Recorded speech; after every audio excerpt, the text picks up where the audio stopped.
पिता भिक्षा मांगकर भरते थे बचवा पेट, बेटा बड़ा होकर 60 लाख को खिला चुका है खाना।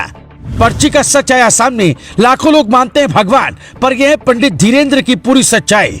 1996 में जन्म, 2022 तक लिख डाले 30 लाख पर्चे। एक महागरीब बच्चा करोड़पति कैसे बना? क्या पंडित धीरेंद्र दुनिया के सबसे बड़े भविष्यवक्ता नास्त्रेदमस से भी ज्यादा तेज हैं? जो आपके माथे पर क्या लिखा है, भविष्य में क्या घटित होने वाला है, ये सब जान सकते हैं। दावा किया जाता है कि पंडित धीरेंद्र महाराज ने अब तक 60 लाख लोगों को खाना खिलाया और 30 लाख लोगों का पर्ची पर नाम लिख उनकी किस्मत का पन्ना भी खोल दिया है। लेकिन सच्चाई क्या है? सनातन धर्म का प्रचार करने वाले पंडित धीरेंद्र को बदनाम करने की साजिश हो रही है या सच्चाई में दम है? पंडित धीरेंद्र को ज्यादातर लोग उत्तराखंडी मानते हैं क्योंकि वहाँ एक जिला है बागेश्वर, क्योंकि पंडित धीरेंद्र अक्सर बागेश्वर वाले की जय का जयकारा लगाते हैं। लेकिन सच यह है कि मध्य प्रदेश के जिला छतरपुर में जन्मे पंडित धीरेंद्र एक सामान्य बच्चे की तरह पढ़ना चाहते थे। पिता गरीब थे तो धीरेंद्र को पढ़ाने के लिए 1000 का इंतजाम नहीं कर पाए और यहीं से गरीब परिवार का बच्चा कुछ करने की ठानता है। पंडित धीरेंद्र का कुछ वीडियो हम आपको दिखाएं, उसके पहले उनकी सच्चाई सुनाते हैं। साल 1996 में पंडित राम कृपाल गर्ग के घर जन्म हुआ।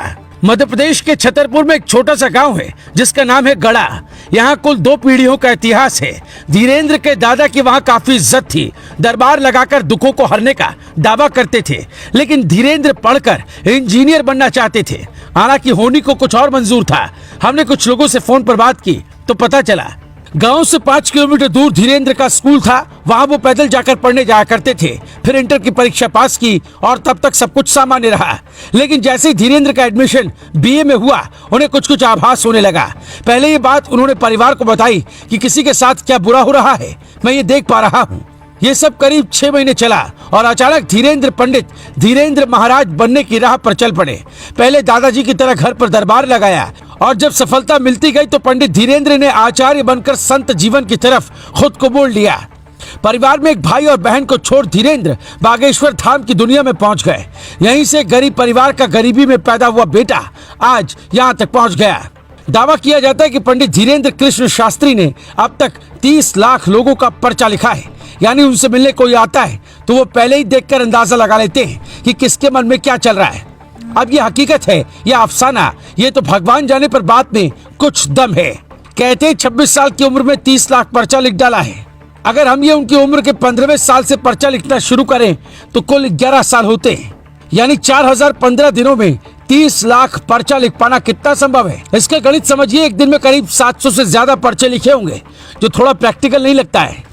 दावा किया जाता है कि लाल कपड़े में नारियल बांधकर आप हनुमान जी को चढ़ाएंगे तो सपने में 2 मंगलवार वानरों के दर्शन होंगे, जिसके बाद आपको सीधा मध्य प्रदेश के छतरपुर स्थित सालासर बालाजी धाम पहुंच जाना चाहिए, जहां आचार्य धीरेंद्र शास्त्री आपको सारी परेशानियों का हल बताएंगे। लेकिन कैसे? निर्मल बाबा की कहानी में भी कुछ तर्क ऐसे थे जो समझ से परे थे।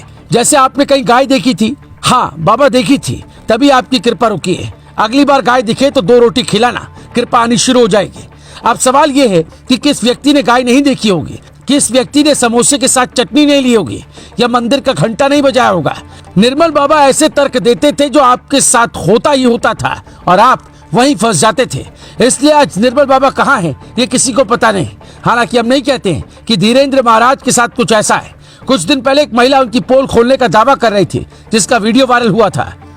मेरा पति माफिया, मेरा पति गुंडा, मेरे पति के बारे में कुछ नहीं बोला। हाँ। मेरे बारे में झूठ में बोल दिया। साला बाबा अगर बाबा है तो मैं यहाँ गाली दे रही, मुझे पकड़वाए कि मैं जिस लड़की का पर्चा बनाया हूँ वो लड़की मुझे वहाँ बैठ के गाली दे रही है, तब तो मैं जो कहेंगे वो हार जाऊंगी। ऐसी मामा बाबा बहुत है कि इनका भी कुछ दिन में लापता जेल में रोटी। भारत में किसी भी बाबा पर लोग आसानी से भरोसा नहीं करते हैं। भरोसा होता है तो किसी गद्दी का, जैसे बागेश्वर बाबा की गद्दी की बात पंडित धीरेंद्र अक्सर कहते हैं। सनातन धर्म का विकास भी चाहते हैं, पर उन्हें जमीन पर रहकर ही दूसरों का भविष्य पढ़ना चाहिए। एक गुट पीछे पड़ा रहता है जो सनातन धर्म का प्रचार करता है, वो उसे रोकते हैं। इसलिए पंडित धीरेंद्र के सच्चाई जो भी हो, उन्हें खुद एक बार बता देनी चाहिए। Bureau report, global Bharat TV.